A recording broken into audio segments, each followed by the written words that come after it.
आज हम पढ़ रहे हैं किसको, velocity in a circle.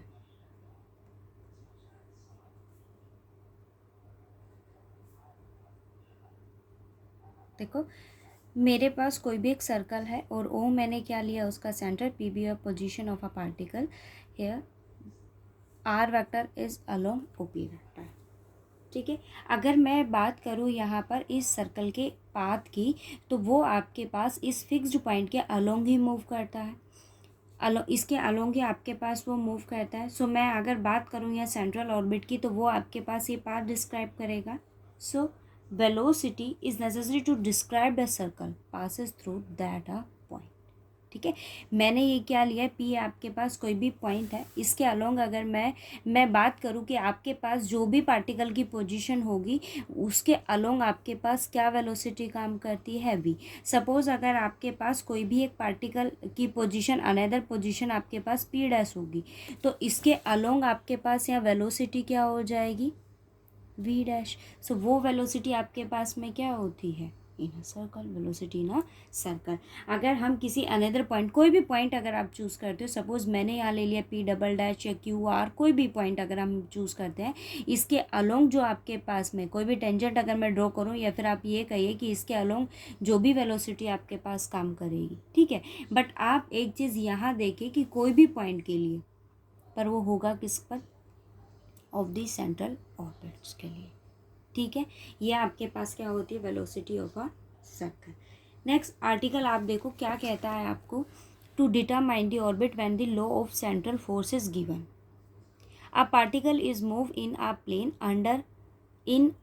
Under a central force. Central force आपके पास क्या होता है, कोई भी एक फिक्स्ड पॉइंट जिसके अलोंग आपके पास पार्टिकल क्या मूव करता है, which varies inversely as a square of the distance from a fixed point. और ये डिस्टेंस मेरे पास क्या है, आर वेक्टर है। उसने आपको क्या गिवन आउट किया है कि पार्टिकल मूव करता है किसी प्लेन पर अंडर अ सेंट्रल फोर्स, और सेंट्रल फोर्स मैंने यहाँ क्या लिया है, कैपिटल एफ। उसने क्या कहा है, which is varies inversely as a square of distance from a fixed point. तो वो मैंने इन्वर्सली स्क्वायर है, सो 1/r स्क्वायर होगा, और आपके पास वो उसके क्या होगा, प्रोपोर्शनल होगा। सो मैंने क्या ले लिया, some constant multiple. So F equals to μ/r square. ठीक है, अब मैं बात करती हूँ डिफरेंशियल इक्वेशन की इन अ पैरेलल फॉर्म।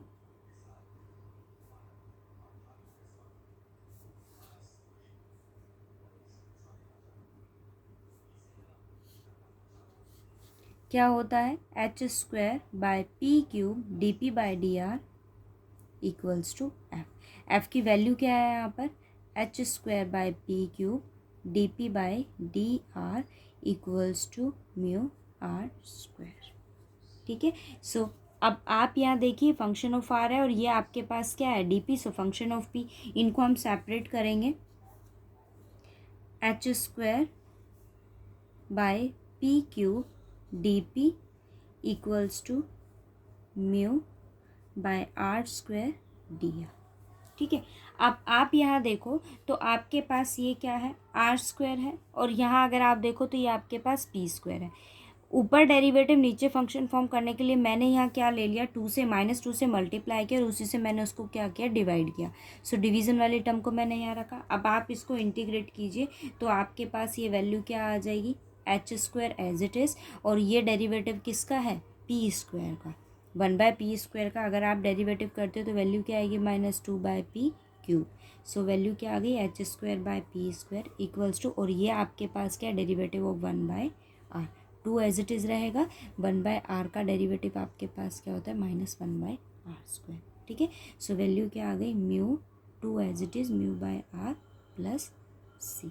ये आपके पास क्या हो गया, रिक्वायर्ड ऑर्बिट। ठीक है, ये आपके पास ऑर्बिट है जब आपके पास सेंट्रल ऑफ फोर्स क्या होगा, गिवन। ठीक है,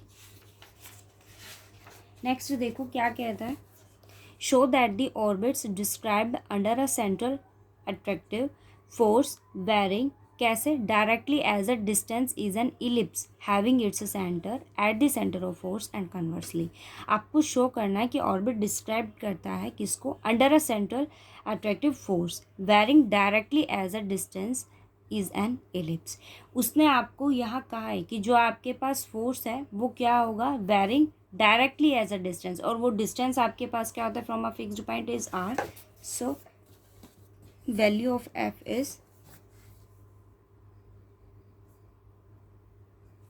म्यू आर।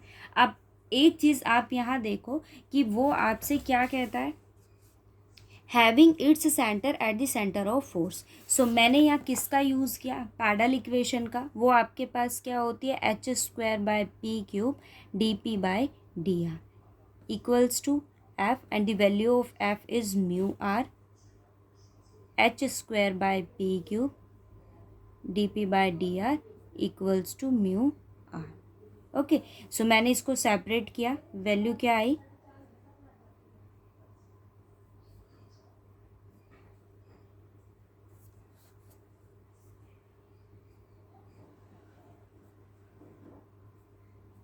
D R. अब आप इसको इंटीग्रेट कीजिए।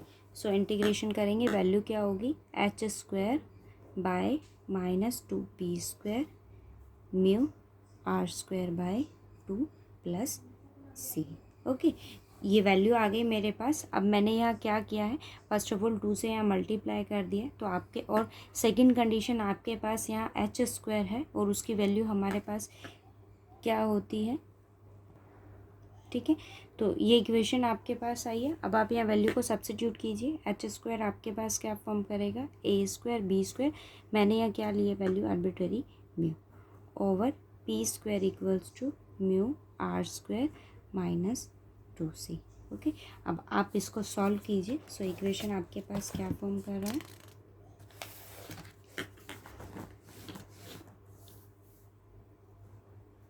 ए square b square by p square equals to minus r square minus 2c by mu. So you have a square b square by p square equal to c1 r square. ठीक है, मैंने इसको किसी scalar का नाम दे दिया है c1 को, और वो आपके पास क्या है, minus 2c by mu square. So you have a square b square by p square and the value of c1 is, ये वैल्यू मैंने यहाँ ओपन कर दी, a square plus b square minus r square. ये आपके पास सॉल्यूशन, ठीक है। सेम यहाँ आप देखो, इसका कन्वर्स पार्ट क्या कहता है, when central orbit is an ellipse. So मैंने इस इक्वेशन का यूज़ किया, तो ये आपके पास क्या आया, a square b square by p square a square plus b square equals to r. इसको डिफ्रेंशिएट किया with respect to r. So value क्या हो गई, minus 2 a square b square by p cube d p by d r minus 2 r. So value of d p by d r is this, and h square p square d p by d r is your F. So value को यहाँ substitute कर दिया, you have F equals to mu R. ठीक है, अब similar way में आपके पास ये वर्किंग रूल है, जहाँ आपके मेन जो है ना आपके पास, वो डिफरेंशियल इक्वेशन होंगी सेंट्रल ऑर्बिट्स का, उन्हीं का यूज़ करके आपको यहाँ इक्वेशन मतलब क्वेश्चंस को सॉल्व करना। अगर मैं आर्टिकल्स की बात करूँ तो यहाँ आर्टिकल जो भी है ना वो आपके पास इम्पोर्टेंट है, मतलब आपको हर आर्टिकल अच्छे से करना होगा। और मेन जो, अगर डिफरेंशियल इक्वेशन के आर्टिकल की मैं बात करूँ, वो तो आपके पास ऑब्वियस है कि उनके बेस पर आपके पास क्वेश्चन है, तो वो तो इम्पोर्टेंट होंगे ही, बट आपको कोशिश ये करनी है कि आर्टिकल्स अच्छे से करने हैं इसके विद एग्जाम्पल। ये देखो वर्किंग रूल क्या कहता है, polar differential equation of a central orbit आपके पास ये होता है, कोई भी इक्वेशन अगर आपके पास गिवन होगी उसके अकॉर्डिंग आपको सॉल्यूशंस उसके फाइंड आउट करने हैं। पैडल इक्वेशन की अगर हम बात करें, डिफरेंशियल इक्वेशन फॉर्म उसका ये होता है। और अगर सेंट्रल ऑर्बिट की कंडीशंस देखो, हमने जो भी फाइंड आउट किया, आर स्क्वायर आपके पास क्या होता है, D theta by D T H, वो कांस्टेंट होता है पी वी, टी की वैल्यू आपके पास 1/, ये सेंट्रल ऑर्बिट की सारी कंडीशंस है जो अभी हमने फाइंड आउट किया है। ठीक है, h v square equals to h square by p square equals to h square into 1/p square की वैल्यू को मैंने यहाँ सब्सटीट्यूट किया है, 1/2 v square equals to minus integration f d r plus c. So इसी के according आपको सारे सॉल्यूशंस फाइंड आउट करने होंगे, इनकी कंडीशंस देखनी होंगी कि डिफरेंशियल इक्वेशन आपके पास कैसे, जैसे ये एग्जांपल देखो, वो क्या कहता है, find the law of force towards the pole under which the curve, ये आपको इक्वेशन गिवन है, can be describe, hence obtain the law of force under which cardioid can be describe. First of all आपके पास equation यहाँ given है, पहली ही condition आपके पास क्या होती है कि आर की वैल्यू आपके पास क्या फॉर्म करती है, 1/, या फिर आप ये कहिए यू की वैल्यू क्या होती है 1/r। मैंने यहाँ सब्स्टिट्यूट किया वैल्यू को तो ये इक्वेशन आ गई मेरे पास। अब आपको यहाँ फाइंड आउट क्या करना है, लॉग फोर्स। क्या किया इसने, लॉग लिया बोथ साइड, तो आपके पास इक्वेशन कुछ ऐसे ओपन हो। अब मेरे को एक लॉग फोर्स मतलब मुझे फाइंड आउट करना था, सो उस कंडीशन में मुझे किसकी वैल्यू फाइंड आउट करनी होगी, एफ की। डिफरेंशिएट किया with respect to theta, so ये तो कांस्टेंट है, 0 हो जाएगा। And as it is log u का 1/u du/d theta. log cos n theta, log का डेरिवेटिव 1/cos n थीटा और cos का derivative -n sin n theta d theta. du/d theta की वैल्यू मैंने फाइंड आउट की। Similar case में d2u/d theta square आपने solve किया और उस वैल्यू को सब्स्टिट्यूट किया किस में, इसमें, और ये आपके पास किसके इक्वल होता है, इसको सॉल्व किया और ये वैल्यू मैंने यहाँ से सॉल्यूशन फाइंड आउट कर। मतलब मेन जो आपके पास यहाँ है जिसके बिहाफ पे आपको सॉल्यूशंस फाइंड आउट करने हैं, क्वेश्चन सॉल्व करने हैं, वो आपके पास क्या एक डिफरेंशियल इक्वेशन है, उसी के बिहाफ पे आपके पास सारे आर्टिकल्स हों। ठीक है, इसको अच्छे से करना है, इसके एग्जाम्पल करना है, किसी एग्जाम्पल में कोई डाउट हो तो वो बताना। ठीक है, कल हम इसके एक्सरसाइज करेंगे।